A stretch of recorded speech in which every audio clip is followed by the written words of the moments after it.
Welcome to another episode of the Cornerstone of America podcast. I am your co-host, Alex Jowdy, and I'm joined by David Body. David Body.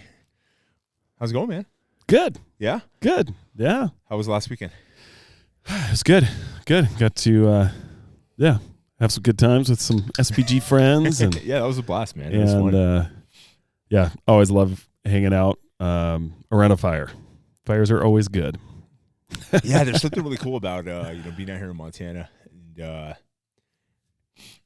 actually, like, having a bonfire. And it's like you are actually trying to stay warm. Yeah, you're actually needing to stay warm. I know the weather's been kind of like we had a bunch of snow and it kind of warmed up a little bit, and then now we're dipping back down, and I like that. That to me, It's like hot tubs, fires in the snow. That's where it's at right there. Man, it's fun. It's a blast. It's actually snowing right now. I'm looking out the window. So yeah, I think we're supposed to get a good little bit over the next couple days. Oh, it's good, man. And like we're due to start kind of hitting that weather. So. I have snowboarding to do, so I need it to keep dumping. I was talking to Austin on Friday at the bonfire, and he skis and snows a lot, and he was saying, "You guys are gonna go now that you moved here?" I was like, "I don't want to." Because why don't you want to? Because this your dad, right? You got kids. Yeah. Anything that involves like corralling kids, sure. When I have 5, in my head I'm just like, oh, it's gonna be a fucking headache. The thing that's cool is once you get through like a few lessons, first of all, you can kind of drop. It's almost like daycare when they're in lessons, but then once they get rolling and they have friends they can go with. One of the last times I went, like whole family, it was awesome because we went with some friends. They have kids literally at each age level as our kids. And it's awesome because they would just go repeat whatever lifts they could do. Mm-hmm. And then the next ones would be maybe going a little higher. And then, the adults would go hit the backside of the mountain for a little bit, come back, check on them. You'd have a couple adults kind of buzzing around near the littles too. And so once you get there, it's just the getting there. Yeah. That's tough. Yeah, I think that's where it is for me. It's the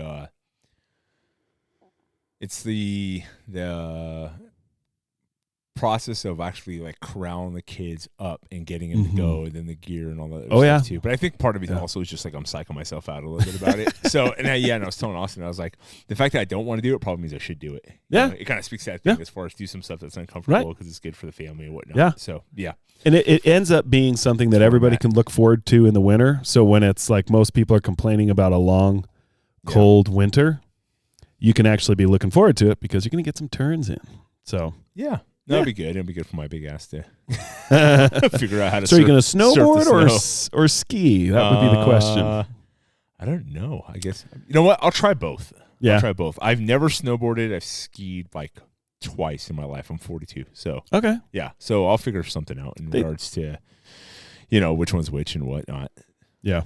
I snowboard. They say skiing is easier to pick up, harder to master. Mm-hmm. Snowboarding is harder to pick up, but supposedly easier to master. All right. So, I mean, I didn't start till I was 25. And, interesting. And I, with a few years of decent, not a ton, but decently consistent, I've gotten pretty good. Nice. So, yeah.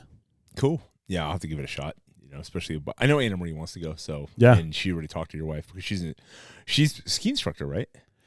She's going to be in a volunteer group, and that's what they do. Yeah. So Diana talked to her and told her about the whole Kalispell Ski great. Club program, right? Yeah. So I mean, we're signing up whether I want to or not. So, you just got to get on board. Yeah, exactly. So I mean, we're going to do it no matter what, regardless of like what's happening. So no, it'll be good, man. It'll be fun.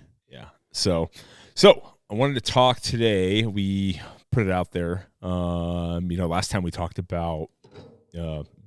Breaking shit over here. We talked about starting a business, or in the taking advantage of like when a lot of people are looking at the world shutting down. That was kind of the theme. Like, what did you do to kind of press through, persevere, right? Do something new, something different. Start a business and whatnot. So I wanted to kind of continue on that thread, and we asked, what's a risk you've taken that's paid off, like a perceived risk in your life that you've taken recently that's paid off, and put a few. I mean, I've got a few like on my own. I'm sure you do. I thought also it was interesting getting some questions from people who, on what they didn't do, they wish they did. So yeah. So let's start with, I'll start with the funny one. I was telling you about this off air. So somebody responded back and said, I won't say who, said tax evasion. And I texted him back and I said, are you saying you took a risk by not paying your taxes and it's paid off? And he said, yes. Yeah, yet. Yeah, that was my thing. So I responded back, yet. Yeah. He goes, no, I'm good. I was like, okay.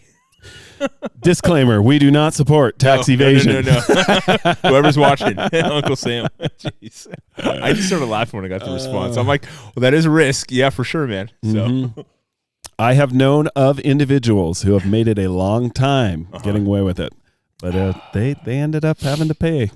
I think it depends on the level of like what you're trying to do. Are you saying you're not claiming every dollar and cent, from some side work hustle you're doing, or is it like, hey, this money from this house sale, right? Are we talking like all of your income you are not reporting, or are we talking, hey, I did a little cash side job, right? And, there's levels, right? Very different ordeal. Yeah. Not sure if that's not sure how to classify that risk, to be honest. That is above my pay grade and way out my purview of, as they call it, stay in your lane of expertise. That is not my lane of expertise at all. Whatsoever. I agree. Although Anne-Marie and I did on our podcast go a little deep on like taxes and whatnot, and it was kind of funny that the last couple of years we started having we'd file our taxes, get approved, go through the process, look at our tax return, and then get a notice saying, we audited 2016 when you had your gym, and it just so happens that the exact amount that you're supposed to get in your return is what you owe us. What? And they did it last year, or no, the year before, right? So it was like something like $5,264 in our tax return, and then like that was the exact amount we owed him, like maybe off like by a few pennies. I'm like, I call bullshit. Yeah. So weird. Yeah. So we went through the whole like appeals process, and it took like 2 years. Oh man. Well, because I think, who do you sue? Like with the IRS, right? Yeah. Like they're like, fuck off, like whatever. Yeah. Like with the IRS, there's not a lot of routes to go No, there. there's not. I mean, I'm sure there are legal routes, of course, and we went through the whole process, the appeal process that they had on their website and the forms they sent you, Yep. But good God, I got, not to turn this into a whole tax thing, but I remember talking to a client of mine in California, and he was retired in his 60s, owned a tech company, and this was in 2013, and he told me he got audit notices for his company. And mind you, he'd sold the company like 3 years prior, right? So in 2010. Dude's been retired for like 3 years. He started getting audit notices for 04, 05, 06. I think he even said like 02 or something like that. And the amount of money they were coming after him for potentially was moderate, for like from what he was telling me, right? Yeah. And then he was telling me that this was kind of a common in California, and this is before like I actually saw it happen, and it turned out to be true when a lot of the reports came out. So they said for California, and this was state, this was a federal, this was state. They said it was easier for them to go after, say, like 1,000 people for $100 versus like, one person for like, $1 million, right? Or 100,000, like, for a big chunk. Yeah. So if they just started auditing a bunch of people left and right, and some people would pay regardless of whether they actually owed the money or not. So it was a big like revenue generator for the state. Jeez. Yeah, and sure as shit, like that's actually what they started doing. They sent me a notice when I owned my studio saying, hey, you didn't file this specific tax for your business. Your business qualifies as a fitness center. So we just averaged the average income for the fitness centers in your surrounding area, like my zip code, and you owe $68,000. Jeez. And I said, so I got a hold of them. Like, where the hell did you get this number from? And they said, well, you know what they did? They pulled the numbers for 24-hour fitness, Gold's Gym. Fucking I'm like, dude, I'm a studio. I said, I have 1,000 square feet and I have like 20 clients. I made like $80,000 this year. Like, what are you talking about? Do you even know? That's crazy. Have you been to where I am? Do you guys even know what kind of business I own? Or did you just see like fitness center? You just set off a bill, like, right? Yep. And again, this wasn't from the federal government. I've had more issues with the state of California. I mean, this is one of the reasons why we left than I did, with the federal government in regards to taxes and whatnot. Yeah. So yeah, it was insane. That's crazy. Yeah, I mean, obviously I didn't pay it, Right. Yeah. Told them to kick rocks. It is. You have a good point, though. It is a struggle, though, if you start going to battle, because there's not as many levels of, like you're saying, like, how do you sue the city, the state of California? Right. Like, it just gets complicated. But I'm new to the whole, my taxes have been real easy. I'm a TurboTax guy. And now it's about to get a lot more complicated. Yeah, you're going in the self-employed world. Yeah. I think it's cool, man. Yeah. I think it's going to be fun. I'm just going to have to break down and get a tax person and That's smart. Start figuring it out. But yeah, we'll see how it goes. So that's a little bit of kind of goes into where we want to talk about today, which is it's a risk, right? Mm-hmm. To an extent, but I think that's where we talk about like perceived risk, right? Yeah. So you look at your situation, and I'm pretty sure you talked about it on the podcast about, or did you go in depth? I haven't really gone into depth yet. No. Do you want to talk about it? I don't want to. It's official now, so I might as well. Okay, go for it. Why don't you explain your situation? Yeah. That'll be good. Yeah. So I was working, I will maybe leave the organization name. Sure. So I was working for a large organization, city. Right. And so government job. Yep. And when I moved to Montana, I was working pretty much 80% or so remote because of COVID. And that's what really ultimately opened up the opportunity to move over here. And I did talk about that a little bit, but yeah. So not only was there risk involved initially in, hey, can I do this? We can't really tell you yes. We can't really tell you no. Go for it, kind of a thing. Had to kind of come up with some layers of where they felt safe, right, that if they said, hey, you need to come back to the office full time, you'll do it.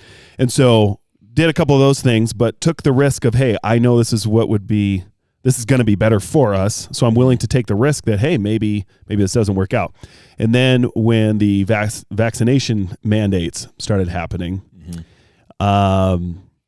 it got even stickier. And so I was presented with two options, basically. Hey, you need to, even though I'm working remotely 90% of the time, and when I come in, you're in a different state. I'm in a different state. And then when I come in, I'm literally not talking to anybody. I'm hopping in a truck, doing inspections, looking at trees. Right.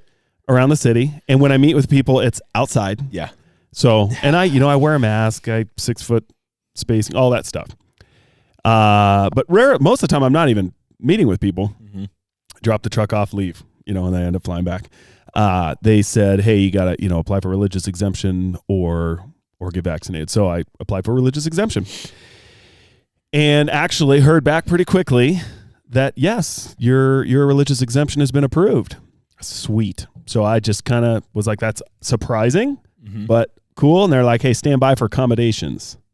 And then that's kind of where it got sticky. Less than 72 hours before the deadline, this is weeks after they'd given me my approval for my exemption, right, I, along with many, many other people that people are probably seeing in the news, all got the same blast. Hey, by the way, your religious exemption has been approved, but there are no accommodations available. To the point of saying, hey, people, you might have to have a bathroom emergency and bump into somebody in the bathroom. Therefore, we can't accommodate you and your religious exemption. I mean, it's just crazy. Like, okay. Because obviously, in a matter of 3 days, when I was just there for inspections and to now, everything's changed, and I'm probably going to murder somebody by not being vaccinated. Just ridiculous. So, hold on. This is also, remember, this is the same city during like the higher end of COVID at the beginning that told a bunch of people that took over a city block and burned down a police station. Like, okay, yeah, that's yours. You can have it. Yeah. Yep. No problem. Yep. You don't have to have masks. You don't have to do nothing. Nah, go for it. Let me know how it works out. Yep. 2 weeks later, 4 people dead, drive-bys, and then. Yeah. So I was faced with a pretty big decision at that point. Can you identify as vaccinated? Yeah, I know. That's the running joke. I mean, I identify as vaccinated. I'm being a smartass, but also they're literally doing that where you could just say, I am a whatever. Right. And then you have to recognize it. Yeah. Right. So, and I would say that city is probably the tip of the spear aside from some, a couple other cities in California probably. Right. It's up there. In that whole department. And so, we a lot of us made jokes about that. Hey, I identify as vaccinated. What are you going to do about it? So, but yeah, I had to kind of face that risk of, hey, am I willing to stand up to this? This is not right. It's not constitutional. It's wrong. Am I willing to stand up to this and potentially lose my job? Right.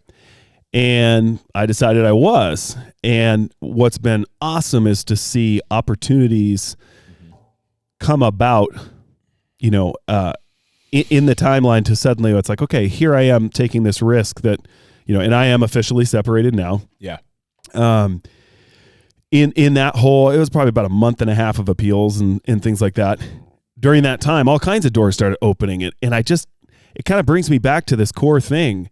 If you're not willing to take the risk in the first place, if you're not willing to step out, we talked about this last time with starting business.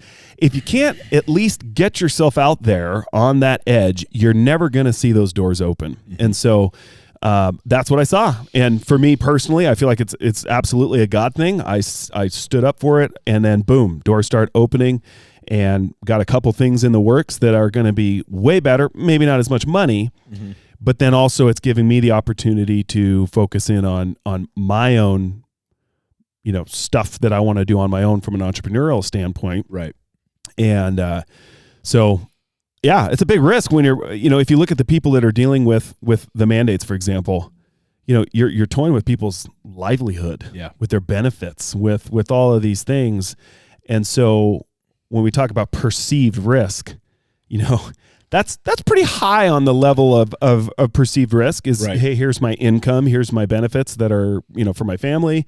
And, I don't know, there's a certain step of faith and kind of a leap there. You got to really stand with it. But again, those are the kinds of risks that so often, how many people do we hear about? Hey, I decided to start my own business, and yeah, it was rough at first. There is risk involved, but yet how much more fulfilling is it than just kind of staying in the status quo, staying in your comfort zone, and maybe even kind of being forced to back off on something that you feel strongly about. And I know a lot of people who are like, I got vaccinated early on, and I just was sick of wearing a mask or whatever little reason. And now they're like, if I would have known this is where it's going, I would rather have been on the side of standing up against this. Not because it's not even about the vaccine at this point. No, it's the mandate. It's the mandate and the threat of taking away your rights if you're not. Yeah, right. It's just weird. Yeah. And so I am happy now, like, hey, I'm on that side, regardless of how a lot of people might think of that. And it's working out. That's a risk that's worth taking. And my family's with me on that. I think that's another thing. That's really important. Yeah. If my wife was like, I'm absolutely uncomfortable with this, I don't want you to do this, that creates a very different situation, because not only am I taking the risk of losing my job, I'm taking the risk of my wife, the repercussions of that if I do get fired. And my wife's like, see, hey, this is a real issue. And so I think, especially when it comes to the finances and benefits and things like that, it's going to be a team effort if you're married, and especially if you're single income. You better make sure your wife is on board, your spouse is on board, because it's going to affect them too. Yeah. And so I think that was a big piece too, is my wife was 100% on board, ready to, again, do we have a clear steps laid out? No, but it's falling into place. Right. And so, but to be on the same page with that was huge too. Yeah. It's, just moving here alone and getting to know you over the last few months, there's definitely a lot of, like, for what you're doing and what you're looking to do and kind of like step into and the things you want to do. And even your wife, right? Mm-hmm. A lot of opportunities like kind of opening up. Yeah. But it happens because you, and this is where that whole like perceived risk comes into play. Like, this is a big risk, right? Is it a risk if you're putting effort into it? You're looking to make opportunities, or at least put yourself into a situation where opportunities will present themselves because you're not hiding in a hole. You know what I mean? Yeah. So I think that's where sometimes people think something is a risk when the reality is, like, doing nothing is actually more of a risk than not, right? Yeah. Complacency kills. Yeah. 100%. And so you could sit in your little hole of complacency and miss out on so many good. I would far rather take a risk that would involve me stepping more into what, is fulfilling is my calling in life, or just gives me more freedom, whether it's with my family, whether it's just freedom to be sovereign and not be controlled by other things. Like you could go down the list. Right. Hey, if that's a potential, if that's the potential, why would I not want to take that chance? I mean, there's a big difference. Like again, like with the taxing, it's a great example. Like that's a pretty high perceived risk that, I don't know what other positives can come. Yeah, what's the payoff for that? But yeah, you gotta definitely look at the risk reward. Yeah, and what you're getting out of it. I mean, like, so here's a good example. Okay, so moving here to Montana, right? So some people could say that was a risk, right? Especially because your job was located in Washington. But if you would have stayed, okay, and then all of this went down over the last year, right? Okay, well now you're in a state that supports what you're actually fighting against, right? And it's not that you can't build opportunities for yourself to create revenue and income for yourself, especially online. But it definitely is a lot harder than being here, and it provides a lot more obstacles. So there's something to be said as far as taking risk goes and working through things and hardships and persevering through those things. Yeah. There's another thing to be said for just making things harder for yourself just for the sake of making it harder, right? Like for no reason at all whatsoever. Right. Like, why are you doing that, right? Right. So so staying there actually would have been a higher risk for you. Oh yeah. And I especially where everything's gone. Yeah. Yeah. I look now and I'm like, my timing was perfect. Yep. Because if I was jobless in Western Washington, what am I going to do then? I couldn't have moved here because how am I going to go buy a house without a job? Right. Right, yeah. So the timing was perfect in that I was able to get over here, get settled, and then when this goes down, it's like, hey, I'm here, and that alone is a huge reward, a huge payoff, and we'll be fine. Yeah. You know, I'm getting a bit of a kick in the pants to step out into things that I should have been doing anyways. Yep. And so that's a good payoff. Yeah. It might not be comfortable. No, it's good. It's I mean, I did it 2 years ago, kind of similar situation. It was right at the beginning of all the COVID nonsense and I was planning on stepping back out on my own again just because I had been there before and that's what I did for a long time. It was just kind of pushed on me faster than I had planned. Which just meant my wife and I were just going to step up a little bit faster with some things we were going to be doing in regards to creating revenue and whatnot. Yeah.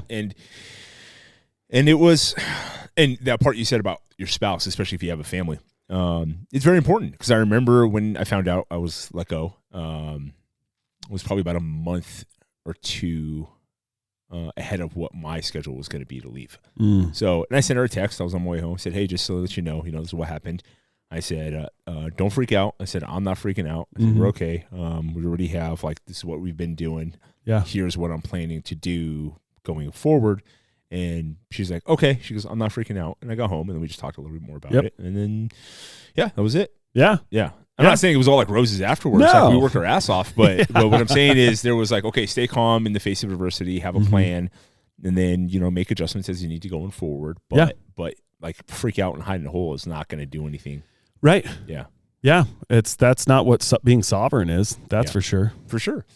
Yeah. So I wanted to get into talking about some of the responses I got. Yeah. Did you get any? I did not. Okay. So we got to grow your following. Go follow me. David.m.body. There we go. So one of the ones I got obviously was the tax evasion one, which was that's awesome. It was hilarious. Yeah.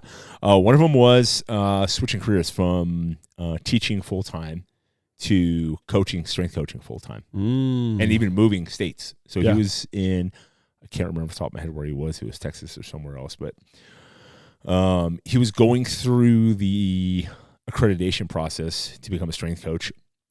And then when COVID hit and everything shut down, and the schools shut down. So here's what he did, right? Like we talked about this last time. He took the opportunity of the time, which was not being in a school all day, and then just hunkered down and got through the accreditation process, got certified, and then moved to Boston.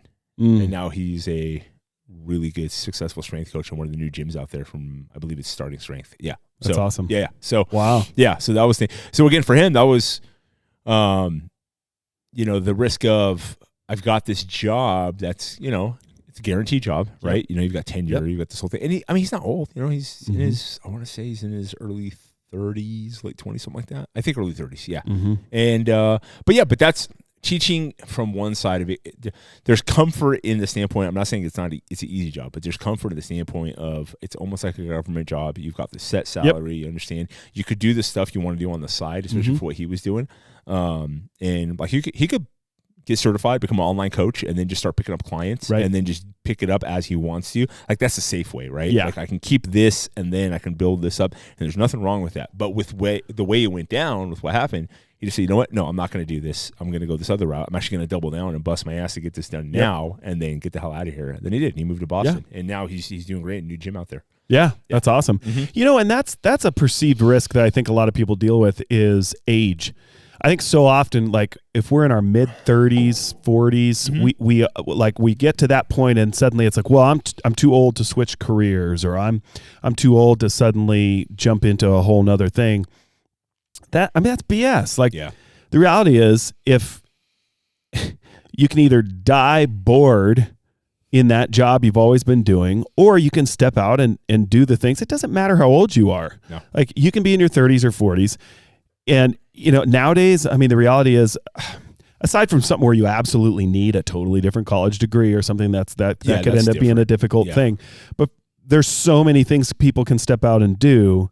Most of the things we want to do, all you got to do is step out and do it. Yeah. And yes, that is a risk, but it's going to be so much more fulfilling in the long term, because 30 or 40, like that is not old. And if you look at, like I look at how many years I have till, if I was just going to stay in a government job till I would retire, that's a long time. Yeah. Over 30 years that I'd be, right around 30 years that I'd be doing that.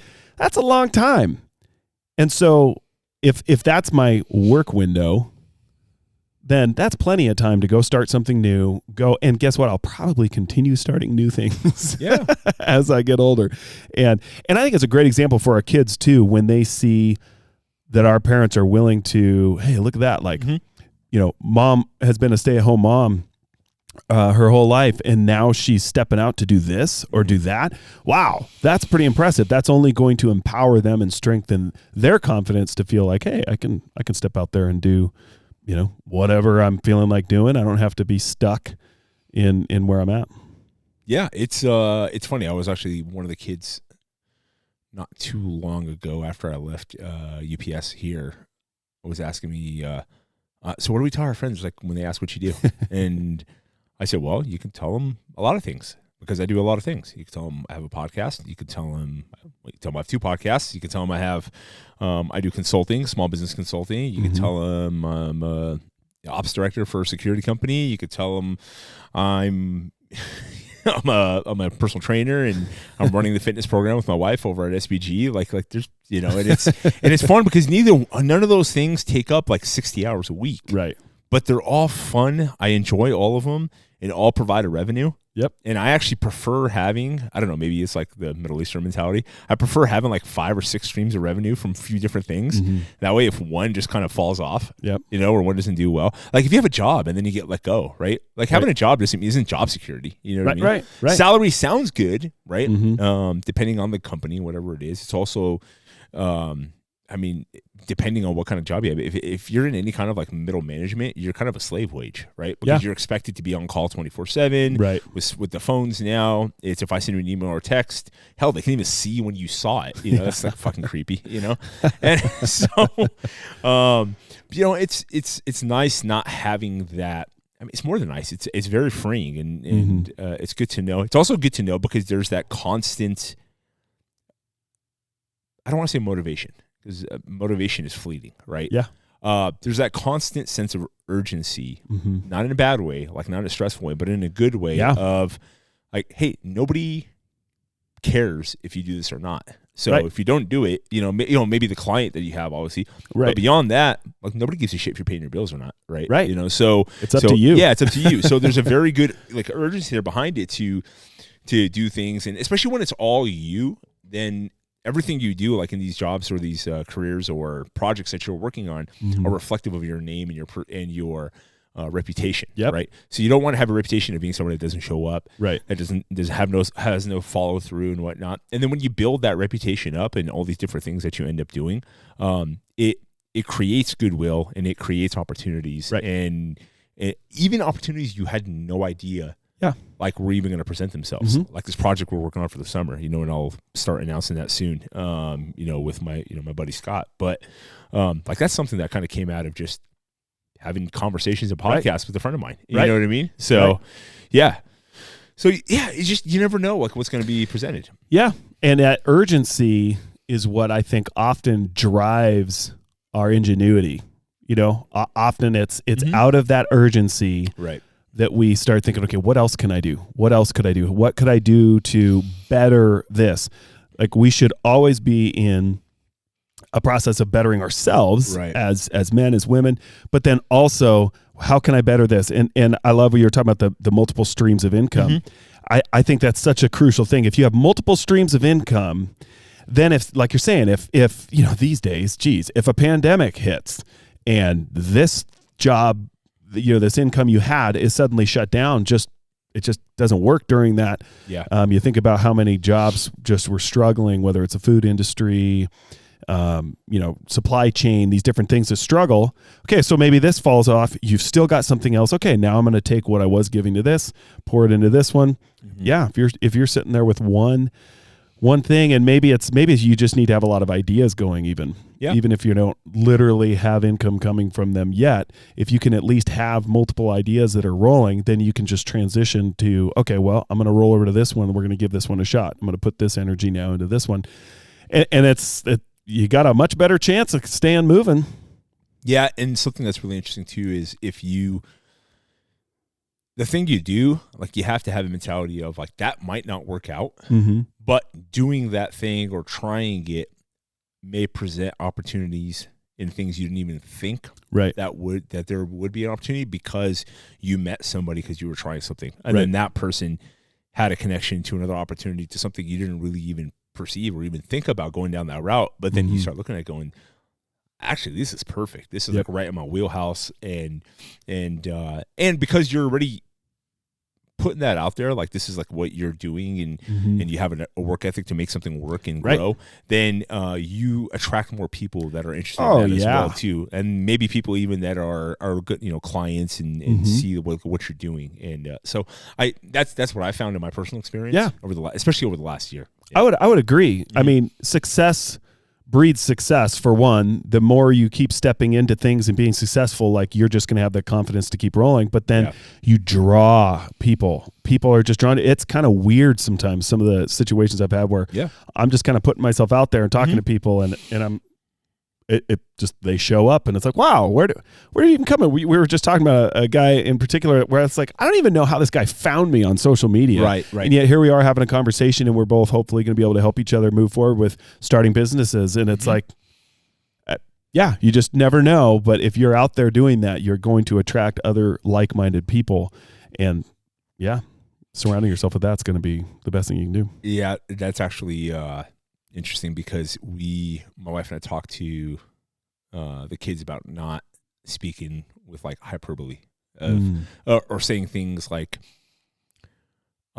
they always, or they never, like these absolutes, right? These absolutes, right? So people speak that way about social media, right? And my wife and I even kind of go back and forth a little bit about it because she doesn't like it that much. But it's, number one, it's a necessary evil for kind of like the things that we do with podcasting and training and whatnot. But the other aspect of it is, it is a tool. It's 100% a tool. And I've capitalized on many, many opportunities, networking opportunities, business opportunities, growth and things I've been doing because of social media. I mean, like it's a fact, right? So you could, but it's a tool. Like you can build a house with a hammer, or you can kill somebody. Like, I mean, I know it's very extreme opposites, but like it's the same tool. It's like, it's what you do. So social media can be this like demoralizing, incessant, just like infectious disease like on your life, especially if you start like living off of this thing 24/7, and you just like you go through that like endless scrolling, or you go down the rabbit hole of like negative comments and all that other crap, right? Or you utilize it what it's for and what it provides for you, right? Networking, putting out good content, you know, like finding other like-minded people, like things like that too. It's really interesting. So, it's really what you decide to do with it. Exactly. Yeah. I mean, I would say almost anything that you look at has the power to be either constructive or destructive. Right. And it is up to us. I'm not a big fan of social media either. Technically, over the years, I've been on and off, just like, but the reality is it is a powerful tool, and if used well, it can be amazing and awesome. It can also be super addictive and completely spiral people into very bad places. Yeah. So, I mean, you have the ability to have conversations with people that you probably didn't have a chance to ever, like without social media, you would never even meet. Oh, you know, let alone get an opportunity to talk to them. Yeah. Right. So, yeah. So from that aspect of it, that actually goes into the next one that I got. So one was starting his own practice. So this is a friend of mine. He is a financial advisor, you know, and he was working for a large company in California. Okay. And I want to say before he moved out here, he started his own practice and was going really well. And then there was the initial risk of leaving a large company that's feeding you clients once you're successful and then going out on your own, right? Yeah. There's a risk there. Oh, yeah. Where now you're the one who has to generate your own client leads and whatnot. Excuse me. And then you have the second risk, which was once he got past that and saw how successful he was there and then built up his company, then it was they're moving out here. Yep. And what he does can be done online remotely to an extent, but there was still that requirement of the face-to-face, the meetings, you know, those kinds of things as well. And then there was some legality aspect of it too, of being, you know, handling clients as, you know, financial businesses and whatnot, like as a financial advisor, insurance and all those things, and being licensed in California and then moving here, living here and still handling those clients, and then having to get established here to start bringing that up and then figuring out what he was going to. So, but what he said was like each one of those steps was in itself could have been perceived as a risk, right? Yeah. You know, and here's the thing that's funny about that. And I actually went down that same road with the gym stuff because I worked for gyms before I opened my own studio, right? You say when you work for a company, I have all these clients. Right. No, you don't. They have the clients, yeah, right? You have clients you manage or accounts you manage, right? Right. But the reality is the money goes to the company, then the company pays you. Right. And there's nothing wrong with that, right? Especially as you start your own company, then you're bringing your own employees and contractors and whatnot. Like that's going to happen, right? Yeah. But what I mean by that is like from a standpoint of saying like perceived risk, right? Oh, it's risky to go out on my own. Okay. But how risky is it to say I have 20 clients? Like you tell yourself I have 20 clients and I'm making X amount of dollars with this company. Right. Okay. But that could literally be taken at a moment's notice. Whereas in your own company, if you have 10 clients, well, number one, you don't have a profit sharing you do with the company. And number two, you're keeping that revenue, right? Right. So, and if you lose one, that doesn't mean you lose 9 more. Right. Yeah. Yeah. Right. So it's so much more different. So I would argue it's actually riskier to stay in that position than it would be to start on your own, especially if you have the personality to make a business grow by yourself, you know, or like with a partner versus just staying in that role, right? Right. Yeah. Right. I mean, again, it is always better to be in control. I would say it's always riskier to not be in a position where you are in control of your own future. Yeah.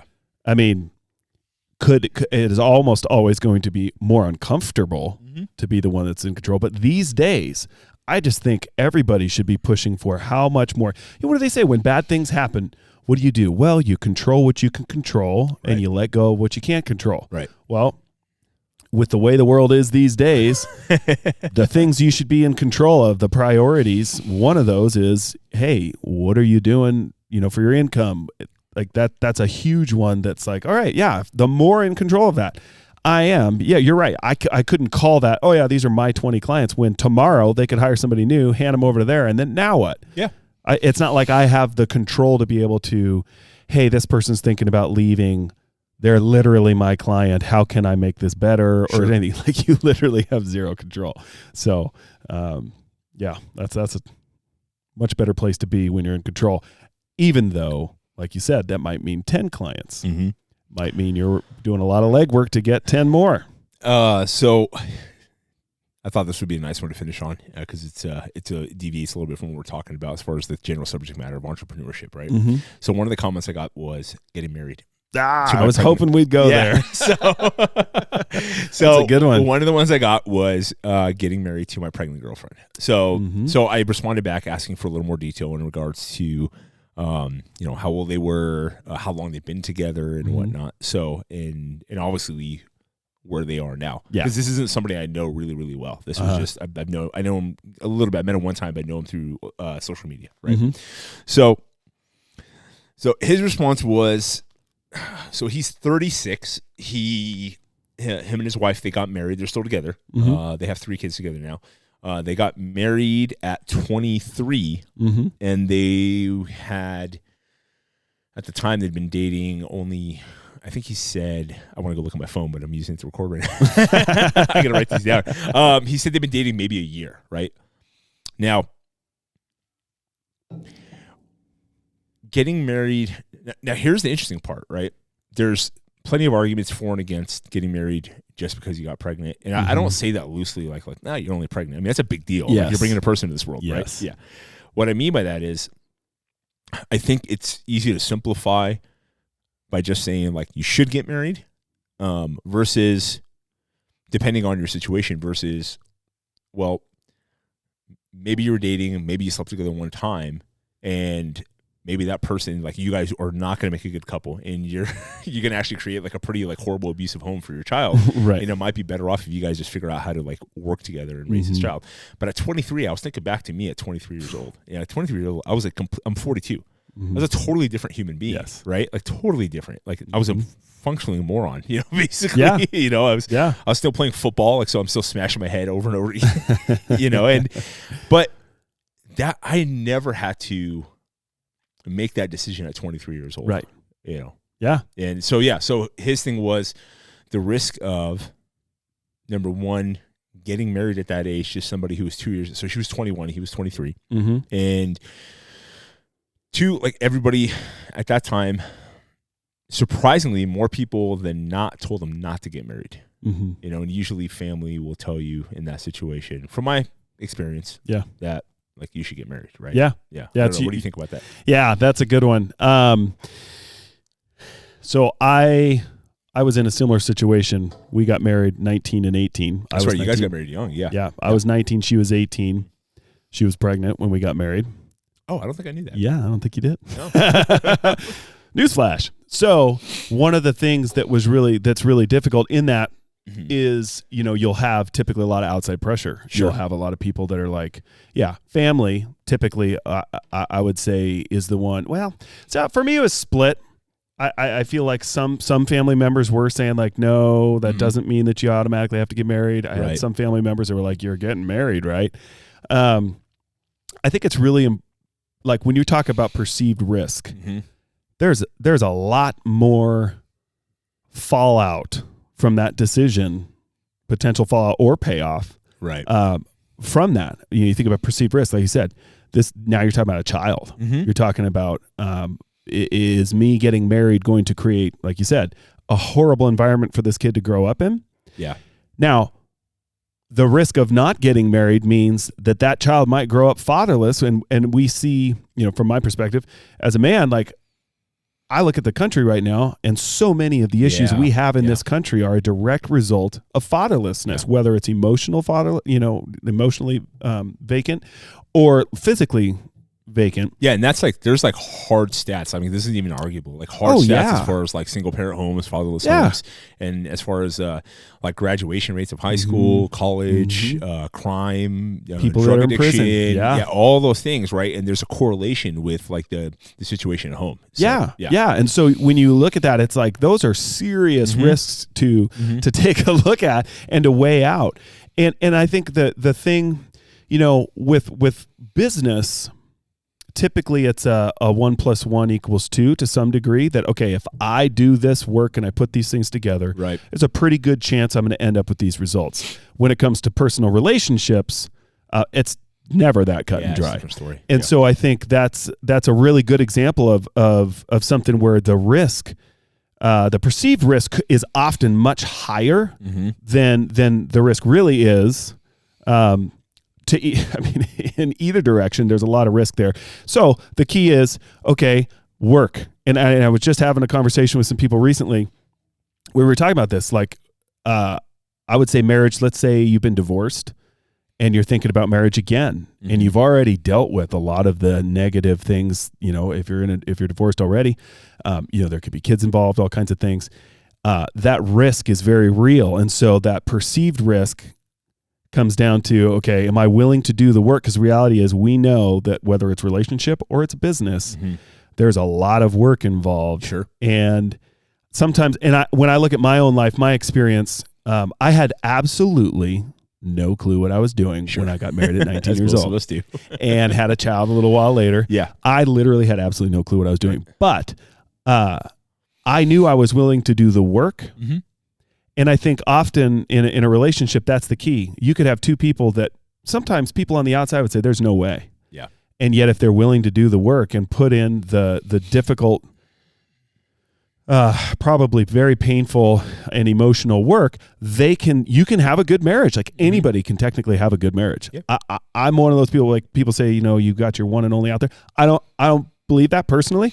I think maybe from a spiritual perspective, like, hey, I feel like this is the person I'm supposed to marry. Sure. And there's pieces like that. Like there's so many layers to where I see my wife is absolutely perfectly right. We balance each other really well. And so, but that being said, anybody can do the work and can have a good marriage. And so seeing that risk, what is the risk? Hey, the person you're talking about, they put in the work. Now here they are 13 years later. Sounds like right around 13 years, 3 kids. They put in the work. Here they are. They took on that risk, but there's risk either way. Yeah. So that's we could go a lot of directions with the marriage piece. That one's that's an interesting one to cover. Yeah. Yeah. Sure. Yeah. I mean, it obviously paid off for him so far. And I've heard the argument of wait, you can always get married later. In a situation like that. My argument against that would be, like, can you? Because what if a different path like happens for each of you, or for her, especially being, and most states tend to rule towards the mom, with custody and split custody and that kind of thing, and you end up, and also in that situation, here's my thing with that. In that situation, you don't control who ends up coming into your child's life as a father figure. Right. And more importantly, you don't control how many times and how many different people will start coming into that person's life.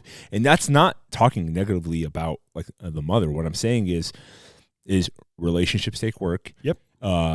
It's plenty of statistics, when just from polls talking to single moms about how many relationships they've gone through before, if they end up getting remarried, or if the biological dad's not involved and they have a stepfather that is involved and actually cares, and how many times they went through, like how many dads did that kid get attached to, and then they left, right? Or it didn't work out, or something happened. So, I mean, that's a risk, right? That's a risk for that child. That's a risk for you as a father, as your parental rights. So, yeah, there's both ends of it. It's pretty interesting. Yeah. But yeah, there was man, I could.